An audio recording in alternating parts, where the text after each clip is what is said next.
Hola, ¿cómo están ustedes? Gracias por venir, bienvenidos.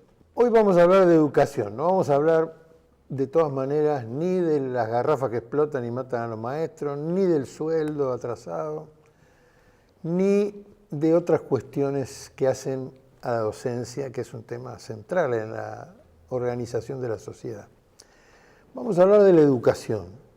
Vamos a abstraernos un poco de la realidad inmediata, de las vacantes, si hay vacantes o no hay vacantes, hay chicos que no pueden estudiar porque no hay vacantes, o no hay banco, no se caen los techos, no sé. Vamos a hablar solamente de educación. Para eso invitamos a Pablo Narvaja, director del Departamento de Producción y Tecnología, ¿no? ¿Qué quiere decir eso? ¿Qué cosas tenés en tu área en la Universidad Nacional de Lanús? Fundamentalmente son áreas que tienen que ver con el desarrollo del país y el desarrollo tecnológico. En general nuestra universidad está organizada por problemas que son centrales para un desarrollo integral, nacional y regional, digamos, somos parte de América Latina y esos problemas se constituyen en el centro alrededor del cual giran carreras, distintos tipos de carreras o actividades o investigación.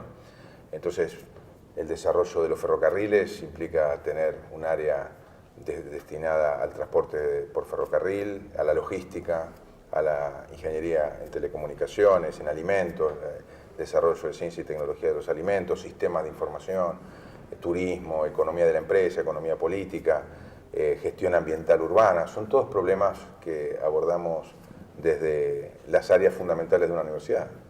Es original el enfoque.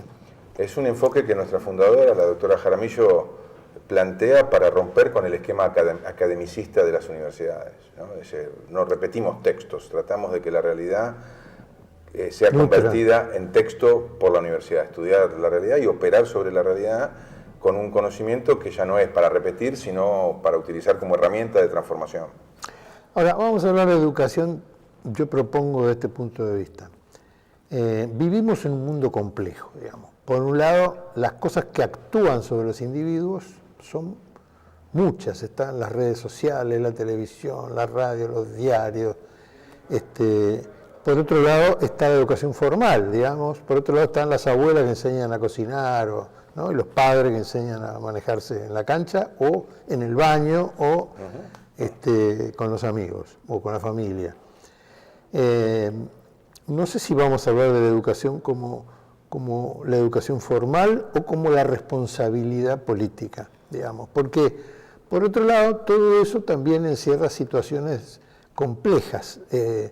Nosotros vivimos en un país muy rico que tiene una buena tradición educativa y al mismo tiempo un país que intenta ser sometido sistemáticamente por los países más grandes del hemisferio, digamos, y también de fuera del continente. Estamos hablando de la influencia de Inglaterra, de la influencia de Estados Unidos sobre los bienes, así como Estados Unidos se interesa por los bienes de Venezuela y declara una guerra, o con Yemen por el petróleo y le declara una guerra, o lo ha hecho con Irak para quedarse con el petróleo, o con Gaddafi en Libia para quedarse con el petróleo, también actúan sobre nosotros para quedarse con el agua, para quedarse con una serie de cosas. Nos adjudican un rol de estancia amplia con peones y en todo caso alguna maestra que atienda a los hijos de los peones cada tanto. Y no quieren que nosotros desarrollemos ni el ARSAT, ni la cohetería, les molesta que hagamos minis centrales atómicas y que las exportemos, digamos. Ahí hay un conflicto, digamos, que la gente no lo verifica como un hecho cotidiano, digamos, pero que está íncito en el funcionamiento de la sociedad.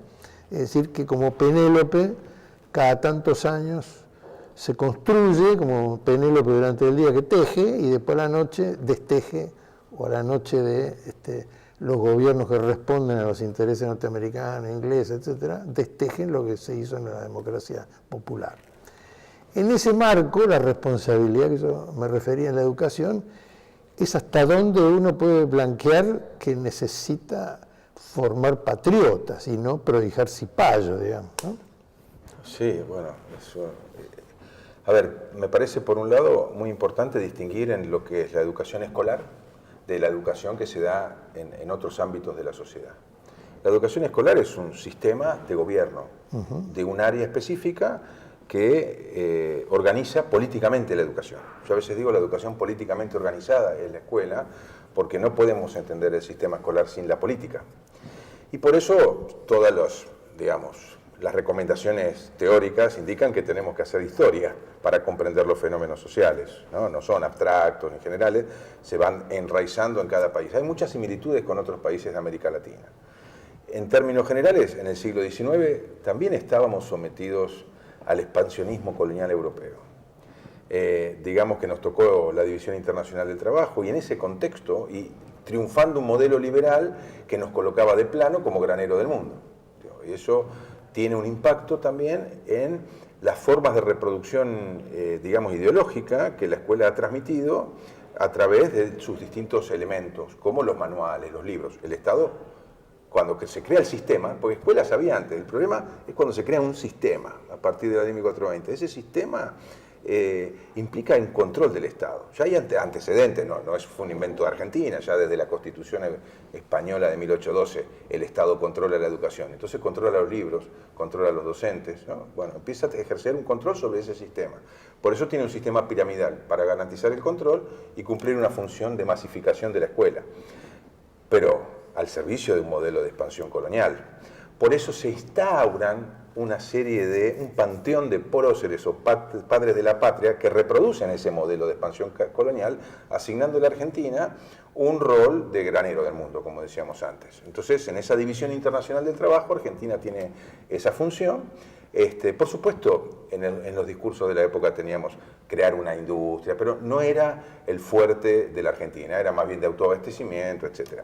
Con 4 millones de habitantes, digamos, no era tampoco la población que tenemos hoy. Claramente la tecnología ahí juega un rol, porque Inglaterra, teniendo el dominio de los mares y la revolución industrial con la máquina de vapor, necesitaba colocar sus excedentes de producción y por lo tanto no podía, necesitaba materias primas. Digamos, la lógica de la revolución industrial implicaba que nosotros aportábamos y los términos de intercambio hacia fin del siglo XIX nos favorecían, era bueno. Sin embargo, con el tiempo eso fue decayendo, claramente, eso ya lo explicó Jauretche, digamos, ¿no? Al comprarle un guante estábamos pagando nuestro propio cuero. Y entonces esa ecuación no funciona, pero referido a la educación, sí es claro que ese modelo expansionista se instaura en la escuela como un régimen de verdad, podemos decir. La verdad es, digamos, si alguien quisiera cantar la marcha peronista hoy en la escuela, dirían, están haciendo política con la escuela. Pero la marcha de Sarmiento o el himno a Sarmiento pareciera que no es política, digamos. Y sin embargo encarna también un modelo de país y una perspectiva del mundo, ¿no? Pero está instaurado como pasteurizado, esto no es política. Lo mismo se le criticó a Alfonsín o a distintos gobiernos nacionales y populares cuando quisieron instaurar nuevos padres o padres distintos, era politizar la escuela. Un debate que está muy actual hoy, y en Brasil sobre todo, ¿no? Aulas sin política. Pero la escuela, su raíz es política. Entonces, necesariamente transmite una imagen del mundo. Cuando uno da clase y le pregunta a los alumnos, bueno, a ver, ¿cuál es el centro geográfico de la Argentina? En general mencionan Córdoba, San Luis, ¿no? O sea, la escuela ha dejado un sedimento que es muy tangible en esas respuestas, porque no falla nunca, que nos consideramos como solamente sudamericanos sin contar a la Antártida, ¿no? Es muy interesante, porque la gente dice, claro, la Antártida, o la provincia más grande no es Buenos Aires, es Tierra del Fuego, Antártida e Isla del Atlántico Sur. Entonces uno dice, bueno, esos son los impactos de la escuela que ha generado una imagen territorial de la Argentina parcelada, pero también una imagen del mundo europeizada. Nosotros nos vemos con los ojos de los europeos. En los libros de texto, que a mí me gusta mucho coleccionar libros de texto escolares antiguos, es muy patente cómo la mirada europea, civilización y barbarie, el campo, la ciudad, cómo la ciencia y la técnica pertenecen a Europa, cómo nosotros somos pastores o ganaderos. Eso se ve mucho y esa es una imagen que se nos ha naturalizado para nosotros. Si querés, lo podemos trasladar a hoy. Un nuevo expansionismo colonial, ya quizás no tanto motorizado por Europa, pero hay una nueva división internacional del trabajo en la que este gobierno nos ha puesto, digamos, sin ninguna perspectiva crítica. Entonces no podemos tener tecnología, no estamos llamados a tener tecnología. Por eso, digamos, la desinversión en ciencia y tecnología, en ARSAT, INVAP, todas las empresas que paradójicamente representarían lo que este gobierno quiere para la Argentina, modernidad, alta tecnología, punta tecnológica, han sido desmanteladas o frisadas, porque no encaja en este modelo. El acuerdo de Mercosur, Comunidad Europea, tiene que ver con eso, ¿no? Nosotros no tenemos que producir. Las retenciones que el gobierno le ha puesto a la exportación de aceite de soja implica un castigo a una mínima industrialización o valor agregado en desmedro o en favor de la exportación de granos, que no tiene... Cuando decimos gobierno decimos Macri, digamos, en sí, esta claro, etapa. en esta etapa. Digo, en esta etapa. No, bueno, para aclararnos. No se sabe cuándo vamos a escuchar este programa. Uno ve un modelo de país que no es un debate tan abstracto. Eso es lo que intento muchas veces comunicar, porque cuando se toma la decisión, grabar el aceite y desgravar el grano, implica que hay menos gente que va a trabajar. Cuando implico congelar el ARSAT, implica también décadas de desarrollo tecnológico de Argentina que van al freezer. Cuando decido abrir indiscriminadamente las importaciones, el aparato productivo decae. Y la correlación es que la escuela técnica hoy también está en decadencia, porque este gobierno no le ve utilidad y no hay escuela técnica si no hay industria. Bueno, ahí está la guerra, digamos, que en general el enemigo diluye en el panorama de la gente. La gente no tiene conciencia de que hay una guerra.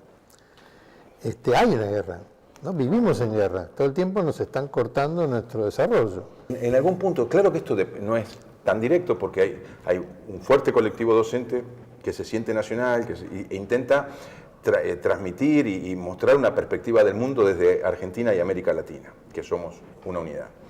Pero en general uno ve manuales. Yo me acuerdo, con mis hijos, un manual de historia de tercer año decía: el libre comercio es el motor de desarrollo de las naciones, ¿no? O el Estado como una forma de organizar a los individuos preexistiendo a una comunidad. Decíamos, la institucionalidad se da porque vivíamos solos y decidimos organizarnos para vivir en comunidad. Eso es abstracto, no existe. Somos comunidad primero, pero ahí la ficha liberal, digamos, el criterio de que el individuo es previo a la comunidad, se va metiendo por un sinfín de pequeños conceptos que se van transmitiendo a través de los manuales, de las actividades, y esa repetición genera un esquema de percepción del mundo que no es nuestro. Lo que para otros pueblos es natural, que es mirar al mundo con sus propios ojos, para nosotros tiene que ser un esfuerzo político para sacarnos la membrana europeizante o nordificante que nos han puesto a través, no solo de la escuela, los medios de comunicación, la tecnología, como vos decías, las redes sociales, nos hacen ver el mundo desde una perspectiva en la que somos periféricos. De hecho, ya Jauretche, dando vuelta el planiferio, mostraba por qué teníamos que estar abajo y periféricos, ¿no? Sí, yo una vez puse en Telam el mapa al revés y gente muy bien formada, incluso con actividad patriótica y demás, me decían: ¿qué hice? ¿Por qué lo diste vuelta? Claro, lo diste vuelta. No está como se debe. ¿Dónde dice que en el universo que el norte es el norte y el sur es el sur? Claro, esa arbitrariedad se convierte en norma. Nosotros somos el pie y ellos son la cabeza. Claro. Ellos piensan y nosotros pateamos. Sí, y después hay cosas que son quizás más graves. Por ejemplo... Pero todo suma. Todo contribuye mirada, a un universo simbólico, podemos decir, sí, un universo de signos que nos muestran una realidad que nos oculta la verdadera realidad. Yo no lo digo desde la debilidad ni desde la crítica, como si nosotros fuéramos, digamos, como si no tuviéramos la iniciativa y la soberbia de ser quienes somos. Lo digo, digamos, desde saber que somos gente muy valiosa, que tenemos una gran capacidad, que no solamente tenemos un papa, tenemos premios Nobel, tenemos tipos que inventan cosas tenemos gente que se levanta a las 4 de la mañana para ir a trabajar y va todos los días a trabajar en medio de transporte precario. Que ha resuelto problemas. En el ARSAT hubo un problema de un pegamento días antes del lanzamiento, que solamente lo tenía Francia y que nosotros no lo teníamos y no lo podíamos descular y tampoco queríamos comprarlo por un montón de plata. Y los 3 tipos que se dedicaban a eso estuvieron en los días que había hasta tomar la decisión de comprárselo a Francia y lo descularon. Y todavía anda por ahí con ese pegamento argentino. La consecuencia del eurocentrismo es la desvalorización de lo propio. Claro. Y entonces nosotros no somos los mejores del mundo, pero tampoco somos el último orejón del tarro, digamos. Solamente podemos ser completamente orgullosos de totalmente, reconociendo nuestros errores. Pero si hemos hecho cosas valiosas, tenemos una cultura universalizada con Borges, con Marta Argerich, con pintores, con Piazzolo. Bueno, tenemos en cultura, en ciencia, en tecnología. Nuestros estudiantes que van a universidades de Europa son buenos estudiantes, están a la par de todo. Nuestro problema es la desigualdad, que no todos pueden acceder a esas oportunidades, que es lo que tiene que tener un modelo de país con equidad, con inclusión, con justicia social. Digamos, ahí tenemos, pero para eso tenemos no que centrarnos en nosotros mismos, sino mirar el mundo desde nosotros, que es distinto. El modelo de país agropecuario sin tecnología, como en la actualidad el gobierno del presidente Macri está instalando, ¿qué significa? ¿Cuántas personas, empleados viven del campo? 350.000. 350.000 empleados tiene el campo. Vamos a decir que en negro pueden tener el doble, 700.000, pues somos 45 millones de habitantes. Ahora, por supuesto que el campo no alcanza. Ahora, sin el campo tampoco. O sea, claro, hay que tener un modelo integral. Pero la industrialización del campo, la generación de pymes, de industrias tecnológicas, Argentina lo ha hecho. Simplemente un ideologismo liberal tan fuerte que en el fondo siempre esto ha sido legitimador de la transferencia de recursos hacia el extranjero. Sí, primero nos convencen en la cabeza y después nos sacan la plata. Víctor Legenaro decía, primero nos meten la mano en la cabeza para después meter una mano en el bolsillo. Entonces, ahí creo que la escuela tiene, y no caer en un chauvinismo, porque también ahí este nacionalismo, que yo creo que en el origen, volviendo al origen del sistema, toda la idea de identidad nacional cumplía el rol de separarnos del resto de América Latina. ¿No? Cada su símbolo patrio, sus himnos, su territorio, su cosa, nos encerró y hoy el sistema no te enseña la Edad Media, pero América Latina no tuvo Edad Media. Y conocemos poco de nuestros pueblos originarios, de nuestros ancestros originarios, mixturados con la migración, por supuesto, pero que también hay una cultura de los pueblos originarios que ha permitido que, por ejemplo, el derecho comunitario español pudiera ser efectivo y mestizarse en América. Y entonces esas cosas se han perdido en la organización nacional con este influjo del liberalismo individualista, ¿no? El contrato social que pudo haber servido como una herramienta de justificación de independizarnos de un rey ha matado la idea de comunidad como organizadora de la vida de todos. Porque si no nos realizamos en comunidad, no nos podemos realizar individualmente. Y viceversa, una comunidad no se realiza. Bueno, la influencia de Inglaterra en el despegue de España nos ha condicionado. Por un lado nos ha favorecido y por otro lado ha metido mano en dividirnos, ¿no? El ejemplo de Uruguay es típico, ¿no? Y de Paraguay, la guerra del Paraguay. Y la guerra de Paraguay, digamos. Y la libre navegación de los ríos. Con la vuelta de obligado. Claro. Han accionado mucho en establecer un coto de caza, ¿no? Claro, cuando se pasa del eje del Mediterráneo al Atlántico en la política mundial, Inglaterra aparece junto con su potencia industrial recientemente adquirida, más todo su potencial naviero, hace que sea, creo que había como 200 países en el mundo que estaban bajo un control de la corona británica, digamos. O sea, no estamos diciendo algo ahistórico o ideologizado, digamos, realmente fueron un imperio que sigue siendo. Malvinas, la ocupación de Malvinas es un hecho estratégico para terminar de controlar el Atlántico. Claro. Y de alguna manera planificado. Ellos se quedaron en pago de una deuda que inventaron, nuestra, con el único buque que nos podía defender de Malvinas. Y una vez que se lo quedaron al buque, atacaron Malvinas y se la quedaron. Por eso, Y nosotros teníamos que defenderla.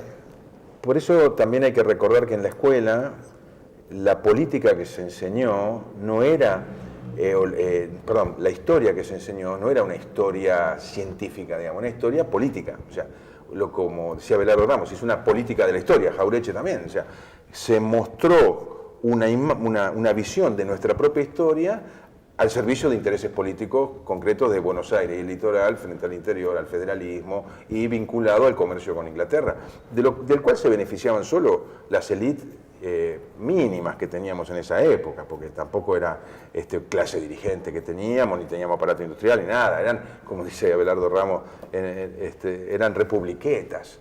Pero qué mejor que tener republiquetas para poder imponerles créditos, imponerles control, imponerles transacciones, costos, etcétera, etcétera. Entonces, en una estrategia global, la escuela jugó un rol en esa división internacional de trabajo. Creo que en el fondo, esto que decíamos de un modelo de país que es tangible, porque hoy es tangible, cuando se han perdido 300.000 puestos de trabajo en Argentina del sector industrial y no se han creado ni 5.000 en el campo en los últimos 10 años, se vendieron más Hilux para el campo que puestos de trabajo que se han creado en 10 años, decimos, bueno, eso es tangible, ahí la gente, ahí tenemos que ver un modelo de país, ahí tenemos que ver la decadencia de nuevo.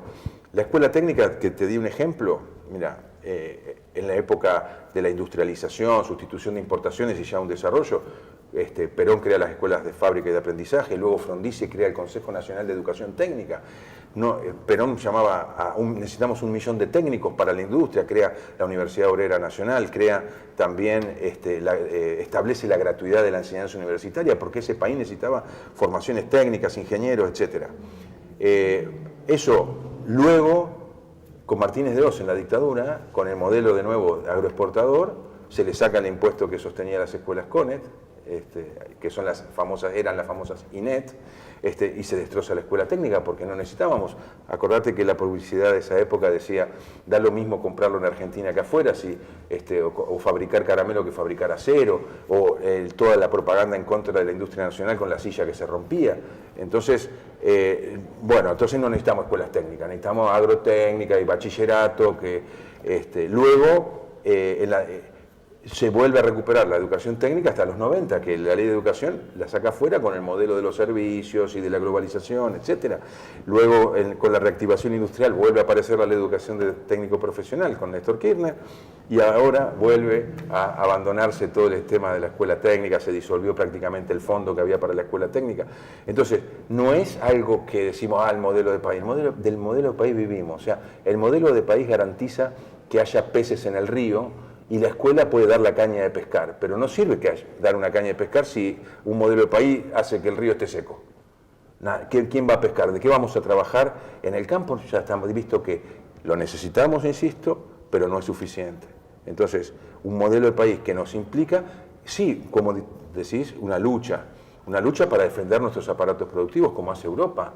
El Estado está interviniendo permanentemente en la economía. Una empresa de turismo acaba de fundirse en Inglaterra y el Estado se hace cargo de los pasajeros en todo el mundo.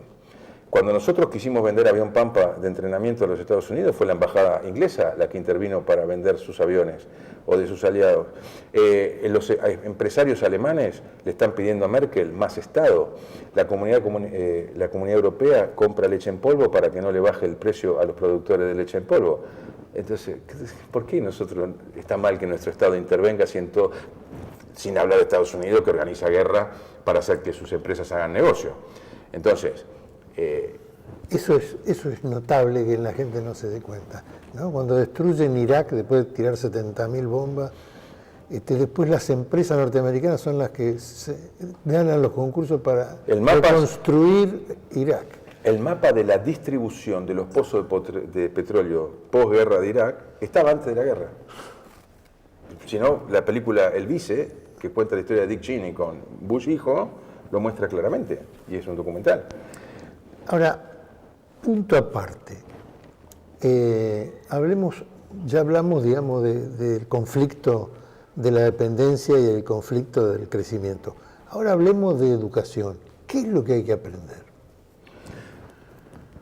Lo primero que se me ocurre a la cabeza, el pensamiento. Necesitamos un pueblo. Mira, hay algo que dijo Mélenchon cuando vino a Argentina que me impactó. Cada generación es un pueblo. Eso estuvo bárbaro, me encantó. Impactante, ¿no? Me encantó. O sea, nosotros estamos formando al pueblo argentino de dentro de 15 años, 10 años, depende, ¿no? Entonces, ¿qué le tenemos que enseñar? A pensar desde ellos, pero no individualmente, como colectivo, porque realmente el pensamiento es común. Entonces, ya el maestro no tiene que enseñar verdades, tiene que transmitir preguntas.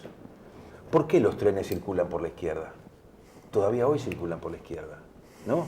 Entonces, que los alumnos investiguen, que sean capaces de construir textos, habilidades que llaman blandas hoy. O sea, trabajar en equipo, producir conocimiento, pensar y no repetir lo que dice un maestro.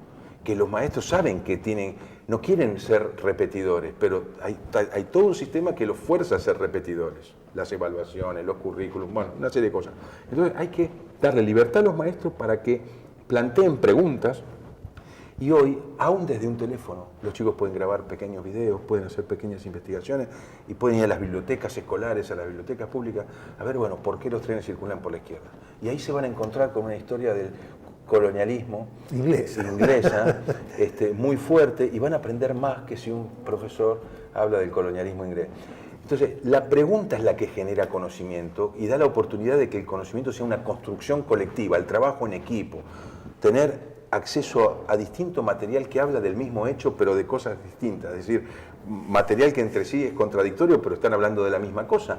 Para tener un pensamiento, nosotros necesitamos un pueblo con pensamiento crítico, sobre todo en esta era de la tecnología y de la información, de la saturación y esta convergencia tecnológica que destruye de alguna manera esa distancia y lo que creo saber, no sé si es realmente la verdad.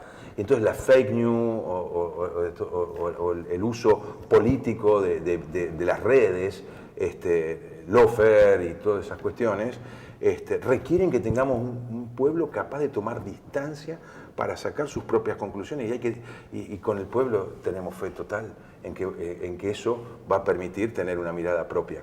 Me parece que la escuela tiene que generar esas condiciones de construcción. Y desde América Latina al mundo, no cerrarnos al mundo, pero desde América Latina. Hay un valor que yo creo que por ese camino podría perfectamente plantearse y generar una gran revolución, que es, la gente habla de igualdad, pero no cree en la igualdad. O por lo menos no cree en la igualdad como un derecho inmediato, sino como un objetivo a lograr.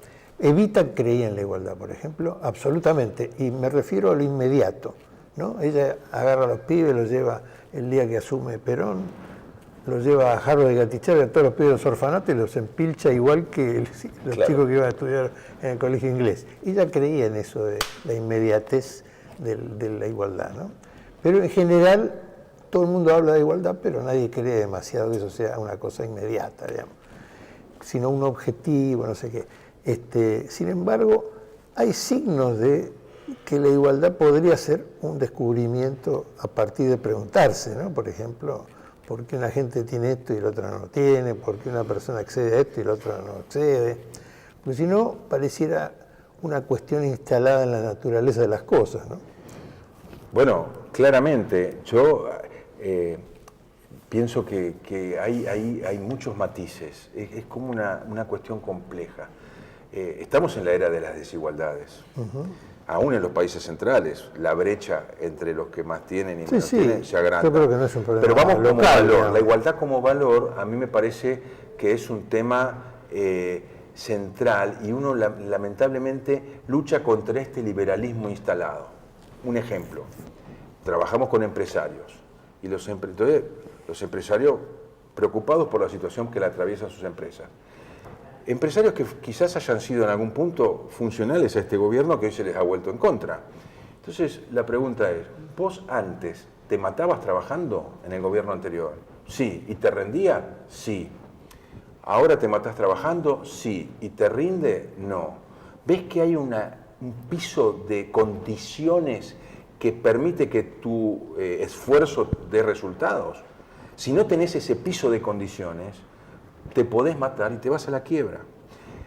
estamos acostumbrados a que todo lo hacemos desde nosotros mismos, cierta meritocracia individual, en donde no reconocemos las condiciones objetivas que algunos tienen. El marco, digamos. El marco de modelo de país, digamos, por ejemplo.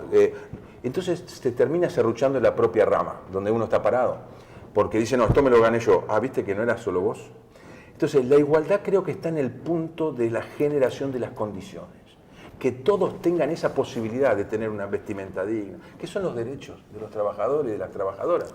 Es decir, y que todos tengan ese acceso y el Estado como garante del acceso, ¿no? Porque estamos de nuevo, si no, en una situación en donde caemos en el individualismo también de la solución. El problema de la pobreza es de los pobres.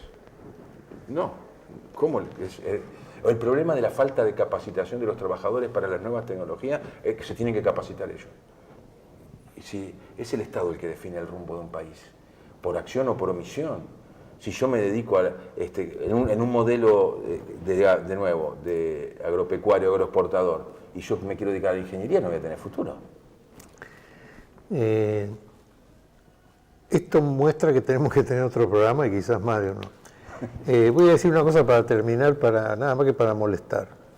El otro día hablábamos de que hay drones del tamaño de una mosca, que uno podría mandarlo con un explosivo y elegir a dónde va, a quién va, ¿no? Por ejemplo, dice, pues vamos a terminar con todos los comunistas, con todos los peronistas, entonces te viene un dron y te liquida en tu casa. Muy bien. Ahora, esa tecnología también la maneja la Argentina. Es decir, la Argentina tiene capacidad para manejar eso. Si hay 40 familias que tienen el mismo dinero que 3.200 millones, también nosotros podríamos preparar 40 drones para terminar con esas 40 familias. Lo que quiero decir es esto. Me parece que ellos tienen más miedo de que nosotros desarrollemos la tecnología que nosotros de que ellos la usen en contra nuestra. Podría ser, sí que es provocativa la cuestión, es verdad. Argentina no es un país... Para nada. El pueblo argentino es belicoso. Somos más buenos que el Asia. El otro día estábamos en una campaña de alimentos, de pongamos un alimento en todas las mesas, y hablaba con la responsable de los comedores. Esperemos que algún día podamos vivir de nuestro trabajo. Extraordinario. Y eso es lo que quiere el pueblo argentino. ¿Sí? Así es. Es un pueblo de paz. Eso es paz, eso es orden, eso es igualdad, eso es solidaridad. Es decir, quiero ganarme mi comida. El pan sin trabajo es humillación. Así es. Y el trabajo sin pan es explotación. El pan con trabajo es justicia social. Y eso es lo que quiere el pueblo. Con eso terminamos. Muchas gracias por estar con nosotros.